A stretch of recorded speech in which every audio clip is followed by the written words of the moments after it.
Bienvenidos a todos al podcast de estudios del anteproyecto de ley de Derecho Internacional Privado. Me presento, soy Giovanni Vera Molina, estudiante de cuarto año de la Universidad Católica del Norte, sede Antofagasta, y el día de hoy tengo el placer de invitar al profesor José Núñez Cerviño, doctor en el área de Derecho Internacional Privado por la Universidad de Santiago de Compostela. Profesor, ¿cómo se encuentra?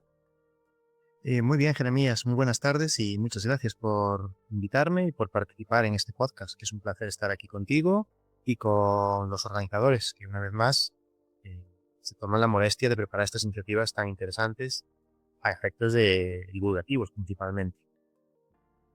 Efectivamente, igual le agradezco mucho la oportunidad por haber aceptado la invitación. Y bueno, sin más preámbulos, eh, hago una mini introducción al respecto. Cuando nosotros hablamos efectivamente del derecho internacional privado, bueno, nos ponemos en un contexto de que las principales normas reguladoras están contenidas en nuestro Código Civil de 1855, bueno, que fue elaborado efectivamente para reafirmar la jurisdicción de los tribunales nacionales y el imperio de sus propias leyes. Ahora, sin embargo, esto dejó numerosos problemas del tráfico privado externo. Bueno, efectivamente lo dejó sin resolver, y que si bien se trató de arreglar mediante elaboración jurisprudencial, esta no siempre fue satisfactoria. Si bien es cierto que Chile adoptó una política de incorporación de tratados internacionales de derecho internacional privado, esta fue limitada y sectorial. Por ende, es menester solucionar esas insuficiencias normativas teniendo en cuenta los nuevos desafíos de las transacciones transfronterizas internacionales. Ahora, la iniciativa chilena de origen académico, asumida de inmediato por el Ministerio de Justicia, coincide con la revitalización de la codificación en América Latina y en Sudamérica, en particular mostrando intereses por las nuevas generaciones efectivamente de en renovar y modernizar el sistema por parte de los juristas. En el año 2020, efectivamente, martes 22 de septiembre, el decano de la Facultad de Derecho de la Universidad de Chile, Pablo Ruiz Tagle, y el presidente de la Asociación Chilena de Derecho Internacional Privado, también que se conoce como ADIPRI, profesor Eduardo Pican, entregaron formalmente al ministro de Justicia y Derechos Humanos, Hernán Larraín, el texto del anteproyecto de ley de Derecho Internacional Privado, cuya elaboración fue encargada el año 2017 previo acuerdo celebrado entre las tres instituciones. En ese sentido, no es menos nombrar a DIPRI, aquella corporación sin fines de lucro dedicada al estudio, investigación y difusión del derecho internacional privado en Chile, que efectivamente busca contribuir al progreso de la especialidad en cuestión. Ahora, ¿qué nosotros entendemos como un anteproyecto como tal, profesor? Tenemos que ponernos en situación de que la tramitación legislativa en Chile, es decir, la iniciativa de los proyectos de ley, puede comenzar tanto por iniciativa del presidente de la República como por un grupo de parlamentarios. Lo primero más bien se conoce como una iniciativa por mensaje, y la segunda por mociones, que efectivamente tiene que ser no por más de 10 diputados ni por menos de 5 senadores. Y el anteproyecto propiamente tal fue elaborado durante 2 años y se espera prontamente, ya desde 2020 estamos en 2025 y aún se entiende que no está en tramitación, pero bueno, que el gobierno presente el correspondiente proyecto, el proyecto de ley, al Congreso Nacional.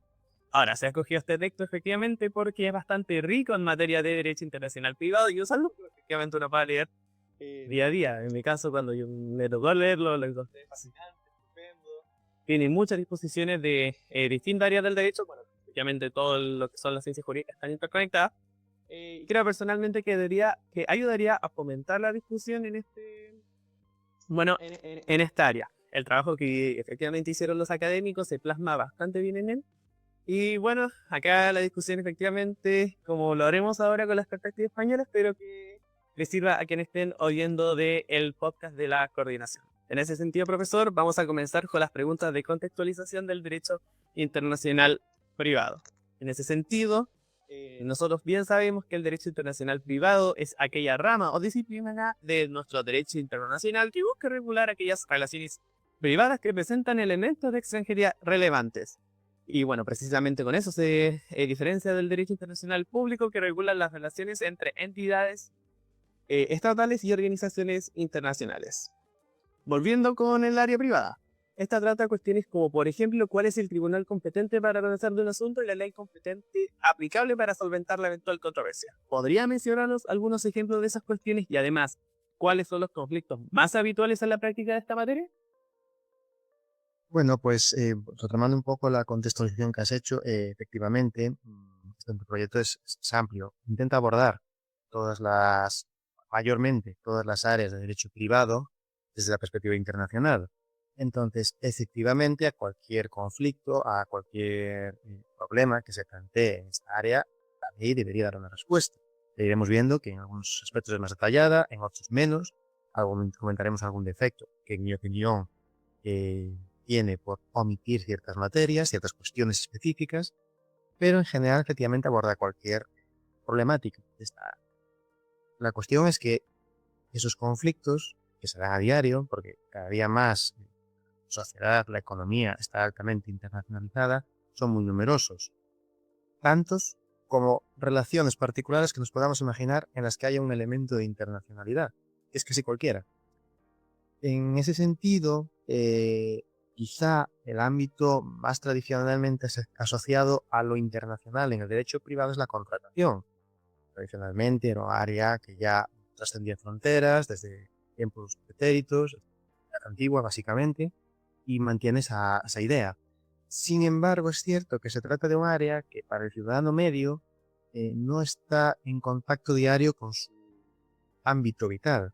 Es decir, solamente empresas y determinados operadores jurídicos que trabajan en el tráfico internacional entran en contacto con la contratación internacional.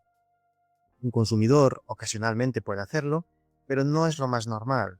Ahora sí, en cierta medida, con todo el tema de los envíos transnacionales, de paquetes, pero no es lo habitual.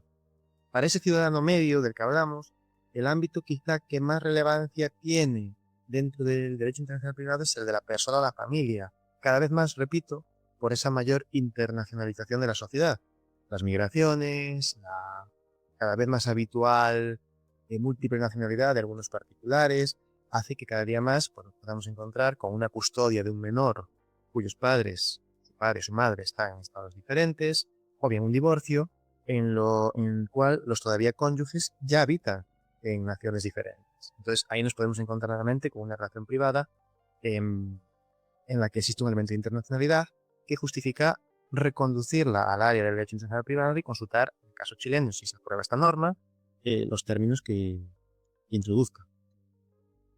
Dentro de esa diversidad de materias en las que se pueden dar conflictos, esos problemas de los que os apuntaba las dos, la determinación de la competencia y la determinación de la vía aplicable, se dan en cada uno de ellos. En un contrato, si hay un litigio por cumplimiento, es necesario determinar qué jurisdicción va a conocer y qué ley va a aplicar para resolver. Lo mismo con la filiación, lo mismo con la custodia, lo mismo con el divorcio. Por tanto, ahí es donde se ve la amplitud de materias que esta ley pretende abordar. Es cierto que muchas se repiten, son problemáticas que se repiten de una forma casi idéntica en todos los casos, pero la diversidad de materias es amplia. Por eso decías que es una ley amplia, es una ley extensa, pero si lo pensamos bien, 31 páginas de anteproyecto, para semejante amplitud temática, no es excesivamente extensa. De hecho, parece difícil hacerlo menos. Efectivamente, igual todas las problemáticas que se pueden dar en derecho internacional privado son varias, y en especial, como bien dice usted, persona y familia son de las más comunes, y bueno, también creo que es una de las que se sienten más cercanas porque, bueno, el diario vivir realmente a muchos nos sorprende de cómo las personas viven su día a día. En ese sentido, igual nos fue adelantando finalmente cómo se abarcan ciertas, bueno, de las situaciones que usted nombró. ¿Cuáles suelen ser los métodos más utilizados para resolver estos conflictos, por lo menos los que se emplean de manera usual? Pues el derecho internacional privado emplea una serie de normas que sí que presentan ciertas peculiaridades. Empezando sobre todo por aquellas que se dedican a identificar la ley aplicable a una cuestión. Estas son las llamadas normas de conflicto, hablaremos un poco más adelante de ellas con un poco más de detalle, pero sí que es cierto que se presenta como una norma peculiar. No es la única, no es el único mecanismo de identificación de la ley aplicable a una cuestión, pero sí que a día de hoy es el más habitual y es el que ocupa la mayor parte de las normas que atienden a esta cuestión. Otro ejemplo, alternativa a una norma de conflicto, son ciertos principios, vamos a decir, generales, como el hecho de que el proceso es siempre regido por la ley del Estado, del órgano que conoce. La ley aplicable al fondo se determina con la norma de conflicto, la ley aplicable al proceso, que es muy trascendente a fin de determinar el resultado final del litigio, viene por otra vía, no por una norma de conflicto exactamente. Pero bueno, esa norma de conflicto es uno de los mecanismos estándar de resolución de la cuestión.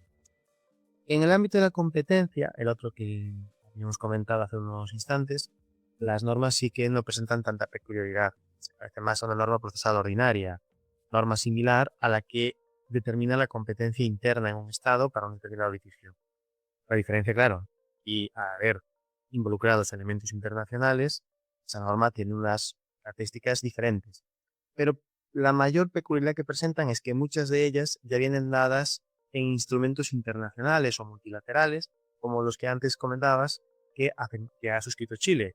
España también ha suscrito muchos de ellos, algunos en común, comentaremos por lo menos uno más tarde, pero estas normas ahí sí que tienen una característica diferente, porque ya no es indicar cuál es el órgano competente, sino que es distribuir la competencia entre varios actores estatales. Cambia un poco el paradigma, cambia un poco la formulación de las normas. Ese es, por ejemplo, el mecanismo estándar en la Unión Europea a día de hoy. ¿Y qué ocurre? No deja de ser una norma en cierto sentido similar a las procesales. Sí que, por ejemplo, en el reconocimiento, que es un área de derecho internacional privado que aún no hemos comentado, que abordaremos más tarde, las normas sí que ya presentan un carácter propiamente, digamos, específico. Estas normas que regulan un procedimiento de reconocimiento, en España se les suele denominar exequatur, y sí que presentan un carácter propio, diferenciado de otro tipo de disposiciones procesales, pero que, nuevamente, volvemos, no presentan esa peculiaridad tan grande como pueden presentar la norma de conflicto en su estructura. Sin embargo, si entendemos por métodos cuáles son los criterios que incorporan esas normas a las que hago referencia, ahí ya la variedad es nuevamente muy amplia, porque hay diferentes criterios para decidir quién conoce, qué ley se aplica. Vamos a comentar algunos también más en detalle, pero quizá el que tiene a día de hoy mayor, vamos a decir, trascendencia práctica es el de la residencia. A día de hoy el derecho internacional privado está condicionado por la residencia de los particulares o de las sociedades, si hablamos de cuestiones jurídicas, como criterio esencial para decidir quién conoce o qué ley se aplica, sin perjuicio de que después muchas veces haya normas específicas que se alejan de ese criterio y usan otros, como el también muy tradicional de la nacionalidad. Muchísimas gracias, profesor, por estas preguntas de contextualización del derecho internacional privado, donde efectivamente ya, teniendo conocimiento de todo lo anterior, se busca regular de manera uniforme las relaciones privadas internacionales, bueno, con una legislación moderna y actualizada. Y acá, bueno, por los diversos motivos que usted mencionó, migración, residencia, tecnologías, derechos humanos, entre otros contenidos que efectivamente requieren de una ley especial. En este sentido, profesor, nos vamos a dirigir con las preguntas del anteproyecto. Ahora bien, las materias en las que se basó fundamentalmente la ley fueron competencia judicial internacional de los tribunales chilenos, derecho aplicable a las relaciones privadas internacionales, reconocimiento extraterritorial de actos y decisiones y cooperación jurídica internacional en materia civil y comercial.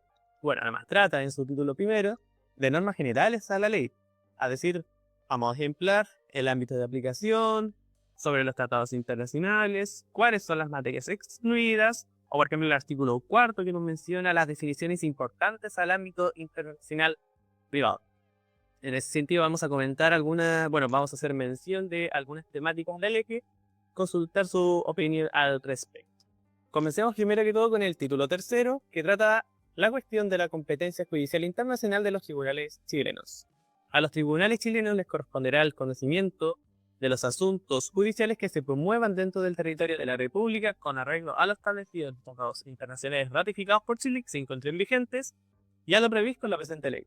En esa línea, el artículo 6 nos menciona que serán los tribunales chilenos competentes cuando el demandado, sea persona natural o jurídica, tenga su residencia habitual en Chile, y que, en caso de pluralidad de demandados, será competente los tribunales chilenos cuando al menos uno de ellos tenga su residencia habitual en Chile, siempre que las demandas estuvieran vinculadas entre sí por una relación tan estrecha que aconseje su acumulación. Entonces ya acá tenemos una perspectiva de lo que nos dice la norma en el título tercero.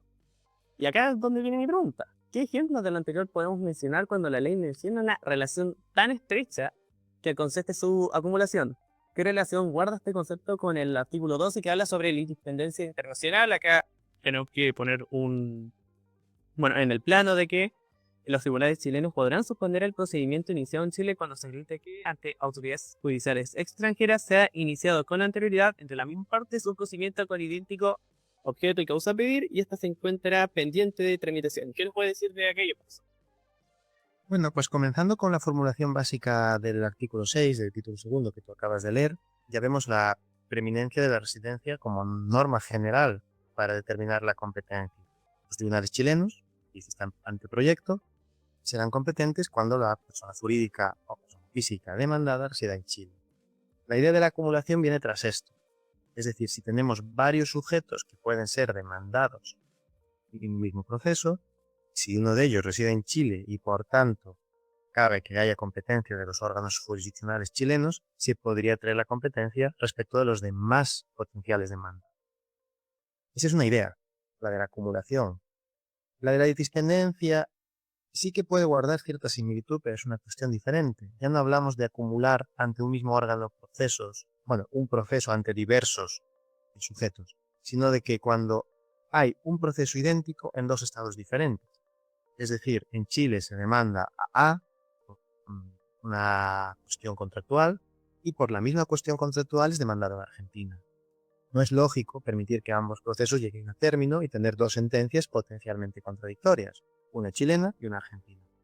Es lógico que uno de los dos tribunales ceda, deje de conocer y permita al otro trabajar, que es lo que establece el artículo 12. Hay una tercera idea que no recoge el anteproyecto chileno y que sí está presente en los reglamentos europeos de competencia, que es la de la conexidad, que es un poco un mestizaje entre ambas ideas, pero en la línea de la litispendencia. La conexidad se adquiere supuesto, repito, no contemplado en el anteproyecto chileno, una omisión que sí que se puede señalar, que dice que cuando dos procesos no idénticos, pero próximos, estén siendo tramitados ante diferentes órganos, uno de ellos puede ceder la competencia respecto de que está conociendo al otro porque es conveniente que ambas cuestiones sean tratadas en conjunto. Un ejemplo sería, por ejemplo, un tribunal chileno que conoce de una demanda de divorcio y un tribunal argentino, por el ejemplo anterior, que está conociendo de la cuestión de la tutela, de la custodia, mejor dicho, del menor, del hijo común de ese matrimonio, en paralelo. Es cierto, se pueden disociar ambas ideas, se pueden disociar ambos procesos, pero parece lógico que divorcio y custodia se tramiten en conjunto para llegar a una resolución armónica. En ese sentido, se podría hablar ahí de una cierta conexidad. Es cierto que las normas europeas contemplan la conexidad de diferente manera, según si se trata de contratos, si se trata de cuestiones de filiación, o cualquier otra materia, pero esa idea está ausente en el reglamento, en el anteproyecto chileno. Tenemos la acumulación, que es una cuestión de atraer a varios demandados a un mismo sitio porque es competente ese lugar para uno de ellos, y la litispendencia o la hipotética conexidad, si estuviese recogida en el anteproyecto, que es algo que intenta evitar procesos paralelos innecesarios. Sobre estas ideas sí quiero hacer un par de precisiones. En primer lugar, sobre la acumulación, no me llama la atención, porque en los reglamentos europeos poco está expresamente previsto, que no hay una respuesta respecto de sus límites. Por ejemplo, si hay un acuerdo de jurisdicción entre uno de esos sujetos que podrían ser atraídos por la competencia chilena por la residencia de uno de sus codemandados, si ese acuerdo de jurisdicción impide la atracción de esa persona a ese foro, es decir, un acuerdo de jurisdicción en favor de Brasil, ¿se podría invocar ese acuerdo de jurisdicción ante la autoridad chilena que conoce por razón de la residencia de un codemandado para evitar que su sentencia, que pueda conocer y que su sentencia extienda efectos a ese sujeto beneficiado por el acuerdo de jurisdicción? No está claro. No está claro porque es un tema controvertido. Y en concreto, en el anteproyecto de ley chileno, el artículo dedicado a los acuerdos de jurisdicción, que es el artículo 7, no establece la exclusividad automática de dichos acuerdos. Es decir, no establece que la designación de un tribunal para conocer de una cuestión le haga exclusivamente competente, excluyendo a otros, incluidos aquellos que por norma le tocaría conocer tal cuestión. Eso sí está contemplado en los reglamentos europeos en materia de contratación principalmente, no así en el anteproyecto chileno. Por tanto, nos encontramos con un problema de, vale, yo tengo un acuerdo de jurisdicción y eso me permite excluir otras competencias, incluida aquella derivada de la acumulación. Es un problema general, no se ciña a la acumulación, pero se proyecta en esa cuestión. Y en respecto a la litispendencia, sí que hay una omisión que me parece más llamativa, y es que no establece un criterio que debe emplear el tribunal para decidir si deja de conocer. Si vamos al artículo 12 del anteproyecto, este indica que los tribunales chilenos podrán suspender el procedimiento iniciado en Chile cuando se acredite que ante autoridades judiciales extranjeras se ha iniciado con anterioridad entre las mismas partes un procedimiento con idéntico objeto y causa de pedir, y este se encuentra pendiente de tramitación. ¿Vale? Criterio temporal. El órgano que recibe la segunda demanda temporalmente, insiste que si es el chileno, puede abstenerse de conocer en favor del primero, pero no nos dice cuál es el criterio que aplicará para decidir si lo hace o no. Solo nos dice que podrá. Claro, en el ordenamiento interno español, una norma similar a esta, nos dice que el criterio para decidir si se conoce o no es una valoración anticipada de si la sentencia del otro procedimiento será reconocible o no en España. Es decir, si el otro procedimiento va a dar lugar a una sentencia que no es reconocible en España, no se deja conocer, se sigue conociendo.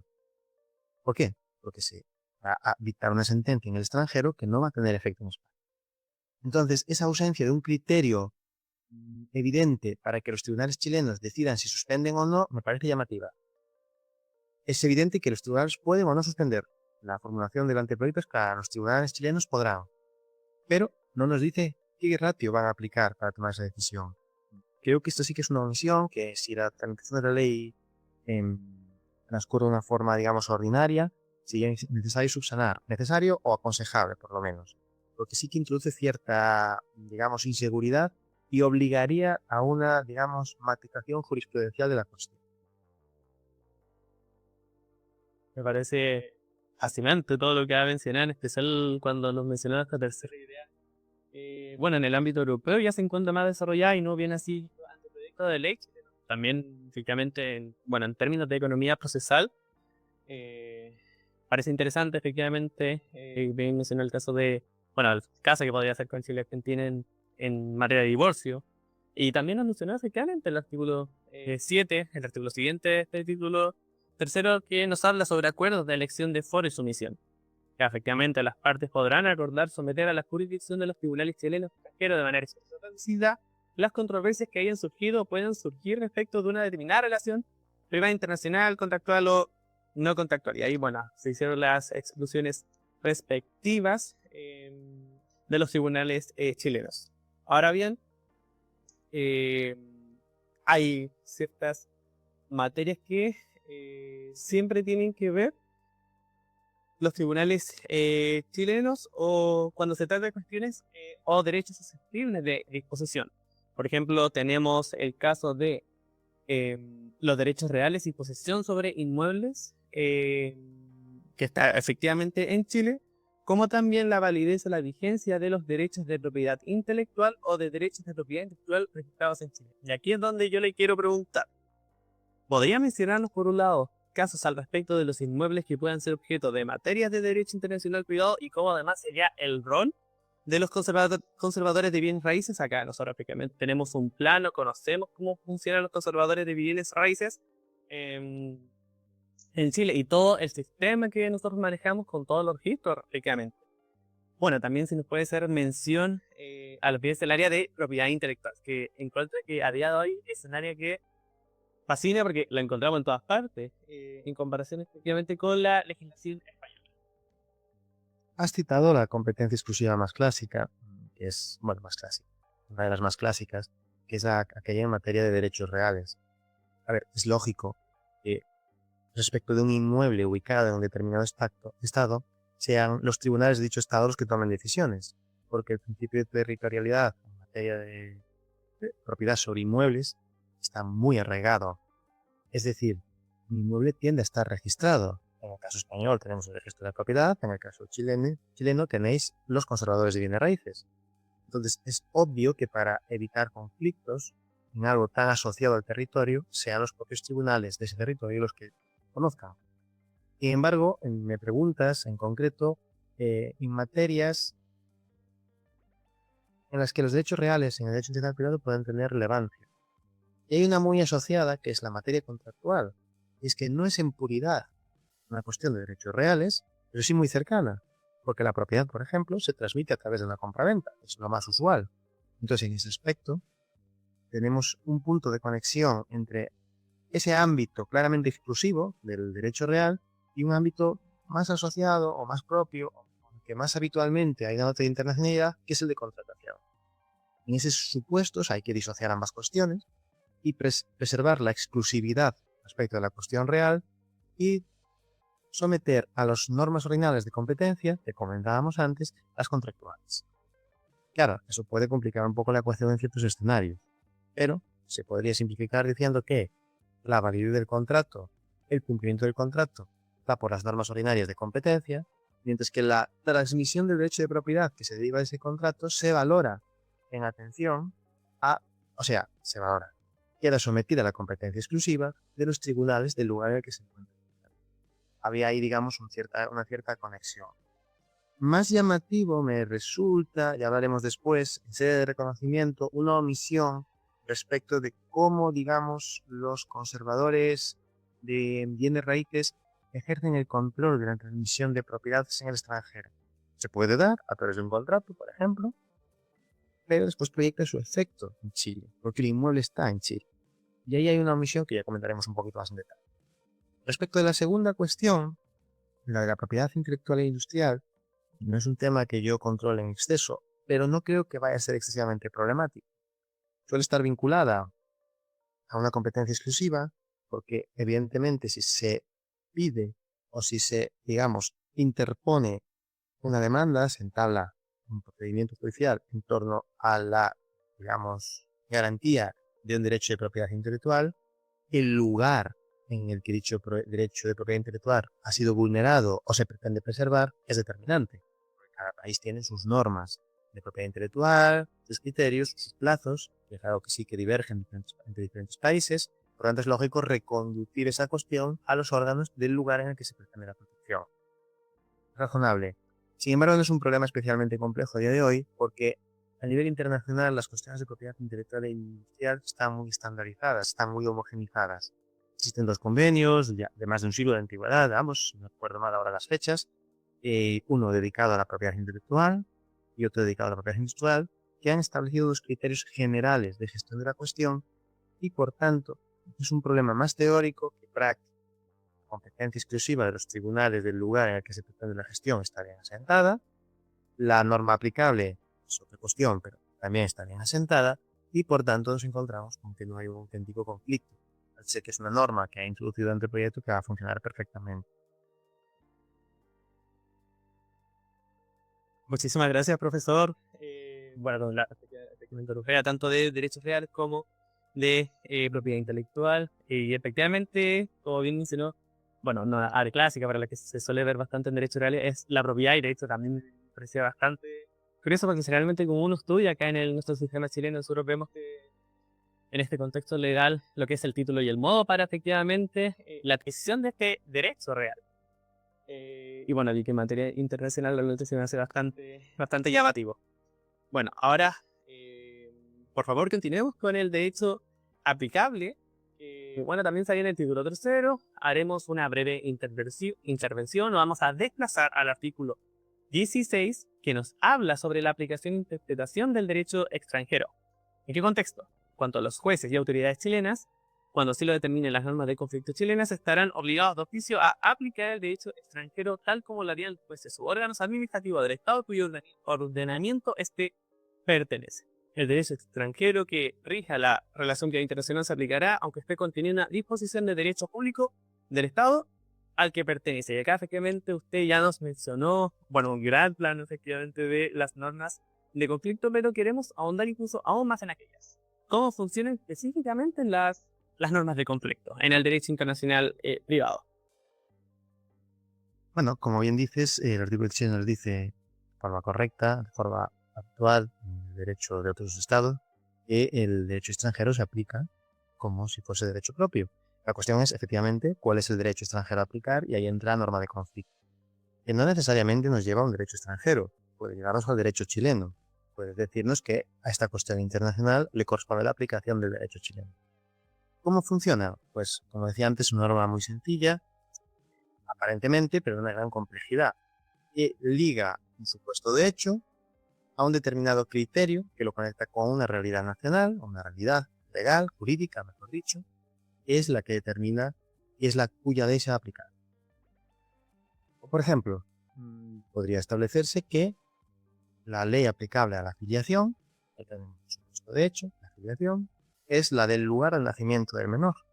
Un criterio perfectamente razonable, se ha utilizado, que se utiliza, y que nos dice que la ley de aquel lugar en el que el menor nace es la que determina su.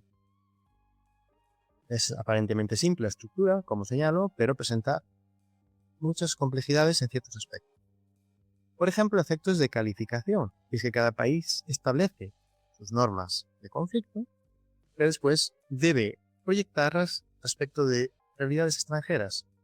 El artículo 19 del anteproyecto aborda esta cuestión y nos dice que la calificación, que la interpretación del supuesto hecho de la norma será de conformidad con el derecho chileno. También un principio sentado, el derecho español en el Código Civil establece el mismo, pero que presenta ciertos problemas, cuando nos encontramos ante figuras que no encajan de forma perfecta en el ordenamiento del país en cuestión, en este caso de Chile. Por ejemplo, la responsabilidad precontractual es una cuestión que en derecho español se considera contractual, pero en muchos otros sistemas, no conozco en concreto el caso chileno, pero si no me equivoco, se considera extracontractual. Entonces la norma chilena de responsabilidad extracontractual está pensando también en la responsabilidad precontractual, pero sin embargo el ordenamiento material español la asocia a lo contractual. Ahí tenemos un problema de encaje. La perspectiva chilena de la cuestión y la perspectiva española, cuya ley podría ser potencialmente aplicable a un contrato, no son, digamos, perfectamente análogas. Hay una diferencia que complica el funcionamiento de la norma de conflicto. Y este es un supuesto relativamente poco problemático, porque al final, en materia de contratación, los conflictos son menores, pero en materia de personas, de filiación, pueden maximizarse. Por ejemplo, en España, caso típico, que es el de la kafala islámica, que es un sistema no de adopción, porque no se crea un vínculo de filiación, pero sí de tutela de un menor. Es una figura que está a medio camino entre la tutela, digamos, el acogimiento, mejor dicho, y la adopción. Pero claro, el ordenamiento español no contempla tal figura. Por tanto, el encaje de esta, digamos, institución islámica es complejo, porque nuestras normas de conflicto originalmente no lo contemplaban. Esos problemas están ahí. Al intentar regular desde una perspectiva interna una realidad transnacional, se da ese tipo de situaciones.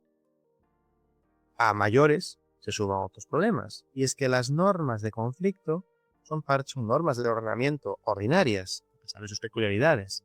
Por tanto, se plantean muchas veces cuestiones como la de reenvío, y comento porque el anteproyecto recoge de una forma bastante desarrollada en el artículo 18. El reenvío es esa idea de que cuando una norma de conflicto de un Estado, en este caso chileno, la norma de conflicto chilena, designa como aplicable a la ley de otro país, dicha designación incluye sus normas de conflicto. Por tanto, habría que aplicar esa ley, incluir sus normas de conflicto. Y si éstas remiten a la ley de un tercer Estado, se intentaría aplicar la ley de ese tercer Estado. Y así sucesivamente, tal y como establece el artículo 18. Es evidente que es un problema que complica la ecuación, porque podemos encontrarnos saltando 5 o 6 legislaciones en un escenario de los más pésimos, digamos. Normalmente no va a ocurrir, no va a haber tantos saltos, quizá no haya ninguno, pero esa idea está ahí, porque la norma de conflicto, repito, a pesar de sus peculiaridades, no deja de ser una norma ordinaria del ordenamiento. Comento este problema porque me llama la atención que el anteproyecto lo incluye de una forma tan extensa. Personalmente creo que el reenvío es una creación, es una solución que se dio a problemas que se presentaron en la práctica en su momento, y lo único que hace realmente es complicar la cuestión. Se podría excluir el reenvío, es una opción que se podría descartar, y el sistema funcionaría perfectamente igual y de hecho de manera más simple. Aquí sí que comento esa introducción de un anteproyecto de ley tan moderno, porque estamos en 2025, es el anteproyecto del año pasado, si no me equivoco, que mantenga esta figura, que en mi opinión, a día de hoy, está o bien condenada a ser reducida a supuestos muy concretos o incluso a ser excluida. Entonces, estas son problemáticas, las dos que comento, la de la calificación y la del reenvío, asociadas a las normas de conflicto. Me he extendido, he trascendido lo que es la idea de norma de conflicto, lo que sí he podido abordar un par de cuestiones que están presentes en el anteproyecto y que me parecía interesante comentar. No se preocupe, profesor, realmente me parece fascinante. De hecho, acá quiero hacerle otra pregunta. Usted mencionó efectivamente de que en España la culpa precontractual se considera más contractual, ¿así bien dijo? ¿Por qué? Porque vi eso acá nosotros... Disculpe. No, digo que sí, que no es un tema en el que yo esté muy introducido, la verdad, pero si no me equivoco, tendría que revisarlo, a ver si estoy metido la pata. Si no me equivoco, jurisprudencialmente se ha asociado a cuestiones contractuales. No existe una norma en el ordenamiento del Código Civil que específicamente regule la cuestión, pero la responsabilidad precontractual, pues por conducir las negociaciones previas a un contrato de una forma, vamos a decir, culpable o negligente, se asocia al paradigma de responsabilidad contractual, no extracontractual. Repito, estoy hablando un poco de memoria de mis estudios de grado, que ya ha pasado un tiempo, pero si no recuerdo mal estaba colocada en esa ubicación, a diferencia de la mayor parte de países europeos, que si no me equivoco se coloca en el mismo bloque que en el ordenamiento chileno, como una cuestión extracontractual. Es lógico, es un planteamiento lógico, sin duda. Entonces, claro, ahí tenemos una, digamos, desviación del ordenamiento español que puede ocasionar potencialmente conflictos de aplicación de derecho extranjero en España o de derecho español en otro estado. Claro, sí, porque cuando estaba mencionando, ya yo dije, efectivamente, cuando nosotros estudiamos lo que es la responsabilidad extracontractual, efectivamente ponemos el contexto de que esta responsabilidad precontractual lo hablamos en términos de culpa in contraendo, donde efectivamente en el ámbito de las baterías previas se le busca actuar o negociar con buena fe, diligencia, como si efectivamente estuviéramos siendo obligados por un contrato. Así que en el ámbito de lo que he mencionado de derecho internacional y efectivamente toda la perspectiva, bueno, europea, que es más que suficiente para no desviarnos del tema en cuestión, me pareció bastante llamativo en ese sentido. Así que le agradezco igual por la mención. Y no se preocupe porque igual a estos datos ejemplos nos dan estos espacios a discusión bueno, que efectivamente luego podríamos hacer un estudio más exhaustivo de cada uno de ellos, de cada uno de los mismos.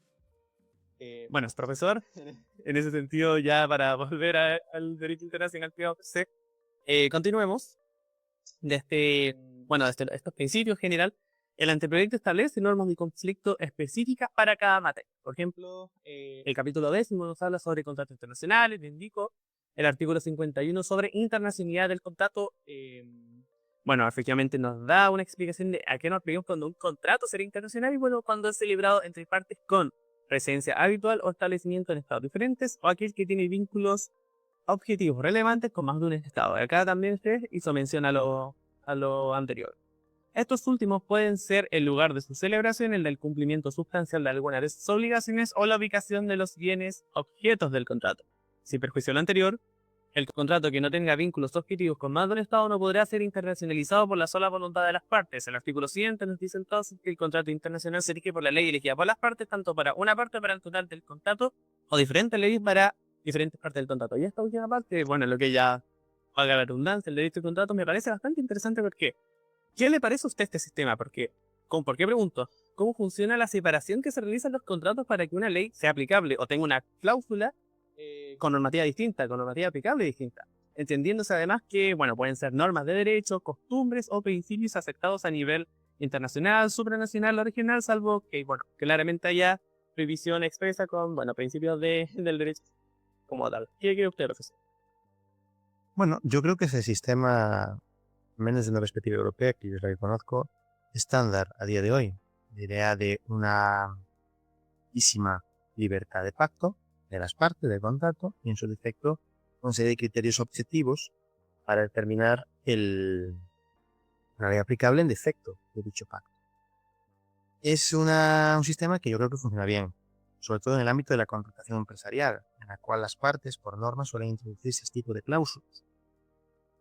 ¿Qué ley suelen elegir? Aquellas leyes que resultan, digamos, interesantes a las partes del contrato. Leyes flexibles, la anglosajona, es el ejemplo clásico, o que, digamos, establecen unos determinados regímenes de responsabilidad que interesan, o bien que tienen una conexión muy estrecha con las partes de contrato. En su defecto, como vemos, los puntos de conexión son aquellos lugares, aquellos espacios, guardan una estrecha relación con dicho contrato. Por norma, el lugar de prestación de servicio de objeto de contrato o de entrega de la mercadería. Es decir, lo que se hace es intentar asociar el contrato a determinados lugares a falta de... A mayores incluye esa posibilidad de, digamos, determinar diferentes leyes aplicables a diferentes cuestiones del contrato. Claro, eso es una práctica también actual en determinados sectores, sobre todo en contratos complejos que incorporan diferentes, digamos, tipologías básicas de contrato, un contrato de compraventa que incluye un contrato de mantenimiento, por ejemplo, contratos de negocios, de cesión de derechos y similares que incluyen otras obligaciones aparejadas o que se refieren a una multitud de derechos, por ejemplo, y en atención pues a esa, digamos, diversidad interna del objeto del contrato, se pueden establecer diferentes leyes aplicables a cada uno de sus aspectos. Hay límites, evidentemente. Hay límites en el sentido de que las leyes elegidas no pueden ser contradictorias o que no se puede aplicar diferentes leyes a una misma cuestión. La cuestión individual, un aspecto único del contrato, no puede estar regido por dos leyes. Por ejemplo, la obligación de pago no puede estar regido por dos leyes que sean contradictorias, porque eso conduciría a un sinsentido. En ese sentido, es una posibilidad que está contemplada también en el derecho europeo, pero la mayor parte de usuarios, como comentaba, no se van a encontrar en el día a día. Los contratos que se celebran en la mayor parte de ocasiones por parte del ciudadano medio, como hablaba al principio, es un contrato simple, un contrato de compraventa, un contrato de servicios, un contrato de lo que sea, e incluye un único derecho a aplicar. Entonces, más bien esto está enfocado en una realidad muy concreta que es de esos contratos transnacionales de gran complejidad. A mayores, comentar como detalle, que me llama la atención el hecho de que el anteproyecto de ley dedica una atención escasa, por no decir nula, a la cuestión de los contratos celebrados por partes vulnerables, con la cual uno de los contratantes es una parte vulnerable. Me llama la atención porque, evidentemente, a día de hoy, con la digitalización de la economía, un consumidor puede fácilmente firmar un contrato de compra-venta de un bien que recibes del extranjero. Y si en ese escenario aceptamos que la elección de ley es totalmente libre, se puede elegir una ley aplicable a dicho contrato que perjudica claramente al consumidor en sus derechos. Tendría que repasar en detalle otra vez el anteproyecto, pero yo creo que no hay una referencia clara a esta problemática. Y eso conduce a considerar que esa elección de ley es válida y por ende el consumidor ve sus derechos reducidos, potencialmente hasta el absurdo. Es curioso, por cuanto es una problemática actual la del consumo que recibe una gran atención en la mayor parte de países del hemisferio occidental, pero curiosamente aquí está ausente. Sí que creo que también sería importante, digamos, matizar esa omisión, digamos, esa laguna, e introducir una norma clara que, digamos, mitigue los riesgos que tiene. Y por otra parte, así como comentario, se incluye en esta norma esa idea de los vínculos más estrechos, un inciso del artículo 58, ya sabemos un poco del tema del consumo, que nos dice que si no hay elección de ley, y nos encontramos con que hay una ley más estrechamente vinculada al contrato que la prevista por los criterios antes señalados, se puede aplicar esa ley. Simplemente comento que está presente, es una cláusula habitual, y yo considero que es positivo introducir porque da al, digamos, magistrado / juez, es decir, al órgano judicial, la posibilidad de valorar otras circunstancias que la norma no puede prever, porque como he dicho al principio, la casuística es tan amplia que es imposible anticipar todos los supuestos. Entonces, este tipo de cláusulas más flexibles que introduce el anteproyecto me parecen positivas. Simplemente lo comento para dar una calidad de arena. Si critico la ausencia de una norma para consumo, también pongo en valor este tipo de cláusulas más flexibles que dan mucho margen de negociación. Que se podrían usar en ciertos escenarios de una forma interpretativa y flexible para proteger al consumidor. Puedo entender que un consumidor, por su naturaleza, está más estrechamente vinculado a la ley de su residencia, que le protege, que la ley elegida, que la ley que tocaría por lugar de entrega de la mercancía, si la entrega de la mercancía se produce en el extranjero. Pero claro, esto no se extiende a los supuestos de elección de ley. En esos supuestos, aparentemente el consumidor queda bastante desprotegido.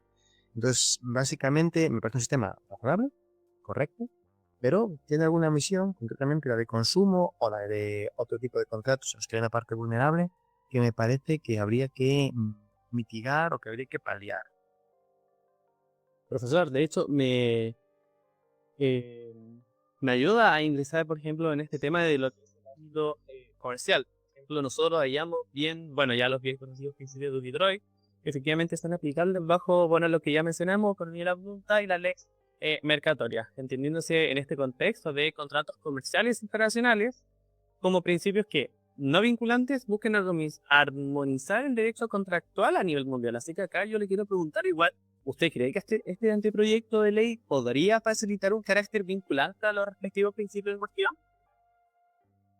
Bueno, este es un proyecto de ley, comentando ya a otro plano la cuestión, antes de entrar en la pregunta concreta que me has hecho, que parece compartir el enfoque de las normas europeas de que la ley aplicable a cualquier cuestión, en este caso a un contrato, que es lo que nos interesa, es siempre una ley nacional. Y es que el anteproyecto habla constantemente de ley extranjera. Es cierto que al llegar al apartado de contratos internacionales, dicha referencia se, digamos, diluye y se habla en general de ley. El contrato internacional se rige por la ley elegida por las partes. Las partes pueden elegir la ley aplicable a totalidad a una parte del contrato, lo que comentábamos antes. Y si vamos leyendo, se habla de ley aplicable en general. Si bien en otros aspectos, en otros apartados del anteproyecto, se habla de la ley extranjera. Entonces aquí hay una cuestión que me llama la atención, y es que no está claro si una ley no nacional, como podría ser una norma de soft law, los principios de derecho internacionales, puede ser elegida en sí misma como el rey rector del contrato. Ya digo que en Europa no es posible. Los reglamentos de ley aplicable a los contratos europeos, el reglamento Roma 1 concretamente, establecen que solo es aplicable al contrato, solo es elegible como aplicable una ley nacional, pero existe una convención interamericana sobre derecho aplicable a los contratos internacionales del año 94, que parece ser que da margen a elegir una ley no nacional. Entonces, no tengo 100% claro, tendría que profundizar más, en qué sentido se orienta el anteproyecto. En los demás no hay duda, habla de ley extranjera en muchas ocasiones. Sin embargo, en la sección dedicada a los contratos internacionales, habla de ley aplicable en general. No sé si es una toma de postura, si simplemente es una cuestión, digamos, déficit de expresión, tampoco un déficit, simplemente una determinada manera de expresarse que conduce a esa posible interpretación sin que sea el objetivo, pero no está claro dónde se coloca. Entonces, si se coloca la posibilidad de elegir esas leyes como leyes lectoras del contrato, siempre se podrían elegir cualquier norma internacional como rectora. Y sería la ley aplicable en defecto de pacto la que cubriría las hipotéticas lagunas que esa ley tenga. Si esa ley no incluye una norma, pues por ejemplo, a efectos de determinar cuándo se perfecciona el consentimiento, la ley aplicable en defecto de pacto subsanaría ese defecto, o bien la ley del foro, en este caso el chileno, la ley del Estado, que conoce, mejor dicho. Si entendemos que solo una ley nacional es la aplicable, se excluye en la posibilidad de elegir estas leyes, habría que elegir una ley nacional y después, en la medida en la que esa ley lo permita, se podría introducir normas de derecho blando o de otro tipo. Y aquí estarían los Incoterms. Los Incoterms son vinculantes siempre y cuando la ley que rige el contrato, si es nacional, permita a las partes pactar esas cuestiones. Por ejemplo, una de las cuestiones clásicas que determinan los Incoterms es el reparto de los costes de transporte. Si una ley nacional no permite que las partes acuerden quién asume el coste de transporte, ley nacional que no creo que exista, porque no hay ningún problema en pactar eso, si esa ley no lo permitiese, los Incoterms no podrían regir en un contrato regido por dicha ley. Si una ley nacional, como la española y yo creo que la chilena, permite pactar, por ejemplo, los costes de transporte, el Incoterm en ese plano rige perfectamente como un pacto interno de las partes y no hay ningún problema. Entonces ahí hay una cuestión de determinar cuáles son las posibles leyes elegibles como rectoras y una vez que se sabe cuáles son, atender a los términos de aquella que efectivamente rige un contrato para ver si se puede o no se puede introducir ese tipo de pactos. Por norma se va a poder. Los Incoterms van a regir con toda seguridad en cualquier contrato. ¿Por qué? Porque la directora, sea nacional o no, lo va a permitir. Ahí está una cuestión amplia, me he desviado un poco de la pregunta, pero me parecía interesante empezar por lo más general para ir a lo concreto.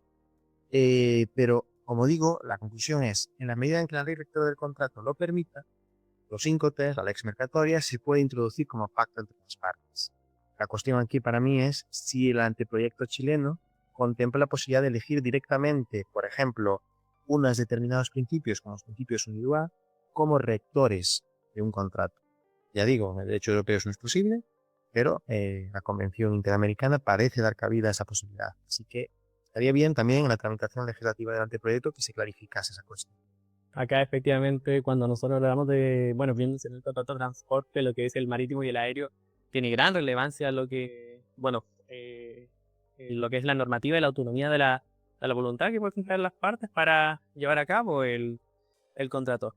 Acá también retomando las normas de conflicto, nosotros ya tenemos claro que esto no se aplican de forma íntegra y en especial porque tenemos disposición expresa del artículo 22 que no estipula que en ningún caso se aplicará el derecho extranjero cuando resulte contrario al orden público internacional de Chile o las normas imperativas chilenas de aplicación necesaria. Y acá es donde me remito al artículo 4 que mencionamos respecto al título primero sobre algunas definiciones que nos da el anteproyecto de ley, porque efectivamente nos menciona que, bueno, la procedería, es decir, norma imperativa de aplicación necesaria será aquella norma cuya aplicación no puede omitirse, incluso limitando total o parcialmente la de derecho extranjero designado por la norma de conflicto chilena, atendido que por su naturaleza, contenido o finalidad exige regir toda situación comprendida dentro de su ámbito de aplicación. También hallamos lo que es el concepto de orden público de Chile, que son aquellas disposiciones o principios jurídicos imperativos del derecho interno chileno, no derogables ni renunciables por la voluntad de las partes que deben aplicarse en Chile con prioridad al derecho extranjero. Y por último tenemos también el orden público internacional, que sería, bueno, aquel conjunto de principios básicos de moralidad y justicia que inspiran el ordenamiento jurídico chileno y que reflejan los valores de la sociedad chilena. Acá siempre, de hecho, siempre me gusta la definición de Working, que no habla de que aquellos principios son aquellos estándares que deben ser observados porque, bueno, atienden a una exigencia de la justicia, la equidad o las dimensiones de la moralidad, que es esta misma idea que el anteproyecto nos remarca. En ese sentido, profesor, le quiero preguntar, aquellos principios como el debido proceso, el procedimiento adversarial, probidad e independencia judicial que respecto de la juzgada, entre otros, son trascendentales en nuestro sistema. Bueno, yo tengo entendido que también lo que es en el sistema europeo.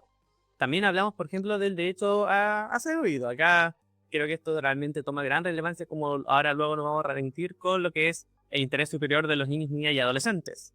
Siguiendo todas esas manifestaciones del orden público internacional, ¿cómo hacemos el paralelo de cuando se estaría vulnerando alguno de ellos respecto a otras legislaciones y su alineación con el derecho interno chileno? ¿Qué nos puede decir usted al respecto? Bueno, esto es una pregunta amplísima. El orden público es uno de los problemas clásicos en esta materia, porque, claro, evidentemente cada sociedad, digamos, pretende impedir la entrada de normas o de resoluciones, lo veremos un poco más tarde, que vulneran sus normas básicas, aquellas que estructuran su sociedad. Hay un debate incluso en torno al concepto, no está muy claro qué abarca. Es muy difícil determinar cuando estamos ante una norma de orden público o similar. Respecto del anteproyecto, voy a abreviar porque nos estamos alargando muchísimo. Sí que voy a comentar una cosa muy rápidamente, y es que las definiciones que da en el artículo 4 me parecen redundantes en el sentido de que habla de norma imperativa de aplicación necesaria, perfecto, orden público de Chile y orden público internacional, mientras que en el cuerpo del texto habla a menudo de orden público internacional chileno. Creo que solo una de las dos. no tengo claro cuál es el objetivo de esas dos definiciones. Yo creo que habría que, digamos, matizar una de las dos y reducir ambas a ese concepto. Fuera de eso, ¿cómo se controla? Difícilmente. Hay muchas normas de otros países que nos obligan, que nos ponen ante el espejo de encontrarnos con algo que es ajeno a nuestro sistema. ¿Qué ocurre? No es fácil impedir la entrada en muchos casos porque no está claro. Es una ponderación caso a caso, analizar, quitando algunas que están muy claras, si existe o no una vulneración de determinadas normas básicas del ordenamiento de un país. Como nos estamos alargando, si me permites, voy a hacer yo una breve reconducción porque creo que ya es interesante dirigirse con este tema a la cuestión de reconocimiento, ¿verdad? Si no me equivoco, me habías comentado que ibas a abordar la cuestión de la gestación subrogada. Creo que... Efectivamente, Gonzalo. Entonces, planteé ya esa cuestión porque vamos un poco cortos de tiempo y ya entramos en esa materia que me parece interesante tratar de forma, aunque sea superficial. Ok, sí, efectivamente, siento que, bueno, el derecho internacional privado nos da mucho para hablar, de hecho, estoy bastante intrigado en el tema, pero bueno, vamos a mencionar efectivamente de lo que sería acá el reconocimiento. Acá nosotros el capítulo tercero del título tercero a su vez se dedica a regular las cuestiones de ley aplicable que nos habla sobre las relaciones de familia como tal. ¿Cómo cree usted que funcionaría la filiación y las presunciones de maternidad que actualmente se ve en nuestro artículo 183 del Código Civil aplicados a estos casos? ¿Cómo ha sido en otras legislaciones como podría ser la española? ¿Qué nos puede decir al respecto de todo lo que es el reconocimiento de la maternidad subrogada, profesor? Claro, como me habéis comentado, aparte que le ibas a comentar vinculado tanto al derecho aplicable como al reconocimiento. Por eso es difícil de abordar. Esta materia a veces es muy circular en su planteamiento y competencia, reconocimiento, ley aplicable se mezclan. Después te comentaba que ya de este punto de partida, sabiendo que tenías interés en abordar el tema, me parecía interesante hacerlo. Claro, la gestación subrogada, la mayor parte de ordenamientos, se encuentra, si no prohibida, al menos no contemplada. En el caso español, el contrato se considera nulo. No está prohibida de forma expresa, pero el contrato de gestación subrogada se considera nulo. Por tanto, no tiene efecto y no hay una modificación de los vínculos. Si no me equivoco, en el caso chileno, la situación no es especialmente diferente.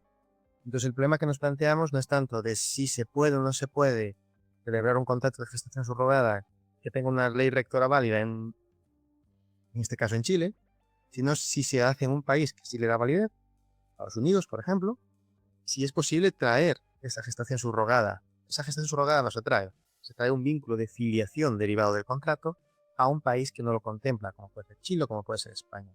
Y ahí es donde vincula la idea de orden público, también en reconocimiento, de la misma manera que lo hace en ley aplicable. Vulnera el orden público. Esa es la pregunta. Es una pregunta de difícil respuesta. En mi opinión, en el caso español, con toda seguridad lo vulnera. La cuestión es cómo se gestiona el problema, porque si se gestiona en sede de ley aplicable, teóricamente está en una fase previa, es decir, todavía no hay un menor. Pero una vez que tenemos un menor que ya ha nacido y cuya filiación viene determinada por un contrato de gestión subrogada, la interdicción por orden público choca con el interés del menor. Entonces ahí hay una necesidad de conciliar diferentes intereses, la protección del gestante, la no mercantilización del menor, y al mismo tiempo la salvaguarda de su interés. Ahí es donde entran en conflicto diferentes realidades de orden público y ahí es donde este tipo de problemas se muestran toda su expresión. ¿Qué ocurre con el anteproyecto chileno? No contempla esta cuestión de forma expresa. En la exposición de motivos que lo acompaña sí se hace una breve referencia a ella, pero no está como tal solventada por la norma. Seguramente muchos operadores jurídicos chilenos consideren que hay una vulneración de orden público. La cuestión es, ¿cómo se gestiona? ¿Se impide el reconocimiento? Vale. Hay una alternativa. En el caso europeo, hay un camino más o menos labrado que conduce al empleo de la adopción como mecanismo para reparar ese defecto de la gestación, derivado de la gestación subrogada. No así en el caso chileno. Yo no lo veo en el anteproyecto. No conozco en profundidad vuestras normas de filiación, entonces no puedo opinar. Pero sí que hay una cosa en concreto que me llama mucho la atención y que ya es una cuestión que es en general de reconocimiento, pero que proyecta específicamente en este caso, es la ausencia de unas normas más desarrolladas de reconocimiento de documentos públicos extranjeros. El anteproyecto habla en detalle de reconocimiento de resoluciones extranjeras, de resoluciones judiciales o arbitrales en concreto. Perfecto, me parece una parte del anteproyecto que está bien estructurada, con un sentido claro, bien ordenada. Y en el artículo 72, respecto de esta, señala que el motivo para denegar el reconocimiento es la vulneración de orden público. Es lo que decíamos. Llega un menor nacido en el extranjero, cuya afiliación viene reconocida en una resolución judicial de ese país, se puede vetar el reconocimiento de esa resolución y, por tanto, de la afiliación a través de su vulneración, por causa, mejor dicho, de su vulneración de orden público. Pero, si vamos a la última parte del título cuarto dedicado al reconocimiento, vemos que solamente hay unas normas muy generales respecto del reconocimiento y la inscripción de documentos e instrumentos públicos otorgados en el extranjero. Y será muy habitual que una afiliación derivada de un contrato de gestación subrogada pretenda ser reconocida en un país simplemente a través de un acta registral. Y en ese caso el ordenamiento chileno está corto de respuestas en este anteproyecto. Ni siquiera hay una mención clara al orden público. Se habla de unos requisitos formales y después de una inscripción y protocolización de conformidad con los requisitos legales de la ley chilena.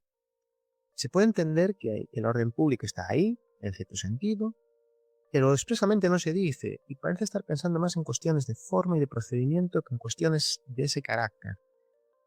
Creo que hay una omisión también.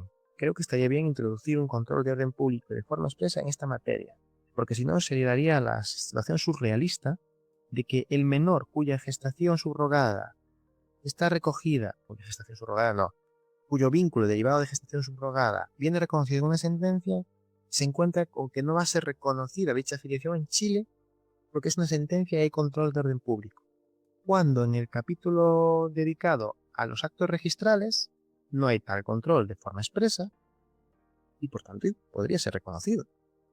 Evidentemente no va a ocurrir. El control del registro no puede dejar de arbitrar el orden público. Sería como inscribir en el registro un contrato de esclavitud porque es que no se dice que no haya que haya un control de orden público. Evidentemente lo va a haber, pero la norma no lo contiene expresamente. Y este tipo de carencias fácilmente mitigables no parece justificado dejarlas. Creo que sería una cuestión añadir en la tramitación de la norma, si es que se da. Y en cuanto a eso, ya he hecho una breve reflexión en todo el reconocimiento de entrada, a idea del orden público como barrera, existen otros criterios que tú comentabas antes, vulneración de derechos procesales y similares, pero el orden público, digamos, es quizá el que más interés atrae, porque es quizá el más llamativo y que genera mayor espacio al debate. Ya digo, el reconocimiento de resoluciones judiciales me parece que está bien planteado, ¿no? Podríamos siempre hacer algún matiz y tal, pero no me parece que haya un problema. En el ámbito del reconocimiento de actos registrales y documentos públicos, yo creo que el anteproyecto, mejor dicho, es demasiado. Bueno, estamos bastante cortos de tiempo ahora mismo, pero le agradezco su presencia al podcast del anteproyecto de ley del derecho internacional privado, de carácter educacional, y bueno, ojalá los miembros que dispongan del material de la coordinación les sea bastante útil para un estudio que le dé bastantes frutos de esta área tan interesante del derecho. Siento que sí podríamos abordar mucho más de lo que fue el anteproyecto, pero en virtud del tiempo, le agradezco en este sentido su participación y efectivamente espero poder charlar y aprender efectivamente con usted en alguna otra ocasión, profesor. Si tiene alguna palabra, adelante. Nuevamente le agradezco su participación y toda la perspectiva que usted nos pudo dar tanto de España como de Europa. Muchas gracias, Jeremías. Pues sí, es una pena el tiempo. Ya sabíamos que lo que habíamos planteado abordar era bastante ambicioso. Hemos abordado quizás los temas, vamos a decir, más básicos y más generales, que me parece que es lo más importante. Han quedado algunos en el tintero, lo comento, simplemente por lo que habíamos hablado a efectos de planificar esta sesión del podcast, el tema de la sustitución de menores y similares. Y tú me habías preguntado en concreto, de una forma más informal, sobre la utilidad que puede tener esta disciplina. Muy brevemente, no quiero dejar de hacer la reflexión, no creo que esté fuera de lugar, y la utilidad es relativa. Si alguien se mete en el ámbito de la contratación internacional, la utilidad es alta. Si alguien se dedica a la abogacía en una pequeña ciudad o en una zona más, digamos, menos internacionalizada, su utilidad decae. puede encontrar uno con un caso puntual. Sin embargo, a veces su utilidad no diría tanto del empleo directo de estas normas como de la forma en la que plantean la solución de ciertos problemas. En una sociedad como la chilena, en un país como el chileno, en el que existe una diversidad cultural importante, entre otros motivos por la presencia de numerosos pueblos originarios, estas ideas dan lugar a la reflexión de cómo compatibilizar las normas dentro de unas fronteras cuando hay diferentes sensibilidades, diferentes tradiciones. En el caso español ocurre con diferentes regiones. Yo estoy hablando desde Galicia, que está en el norte de España. Tenemos un derecho civil propio en algunos aspectos. Cataluña, una región más conocida también. El País Vasco o Euskadi, lo mismo. Y estas normas, en cierto sentido, dan la posibilidad de responder a esas preguntas. Y más en una sociedad cada día más multicultural como es la nuestra, en casi todo el globo, parece interesante plantear esas preguntas de cómo compatibilizar. Esas preguntas muchas veces en esta disciplina ya se han hecho con anterioridad en otros planos. Entonces, su utilidad, más que directa, a veces es como elemento de reflexión en ciertos planos del derecho. En ese sentido, pues simplemente quiero terminar agradeciendo tanto a los organizadores, como dije al principio, como a ti, Jeremías, la presencia y dejar apuntados esos temas que son interesantes. Si alguien escucha esto y tiene interés en profundizar en ellos, que a Norma lo recoge y que va a ser interesante ver cómo los órganos legislativos chilenos le dan salida en una versión definitiva de la norma. Muchas gracias y ha sido un placer. Muchísimas gracias, profesor. Con esto concluye el podcast sobre estudios del anteproyecto de ley de Derecho Internacional Privado. Me despido cordialmente y que tenga muy buen día.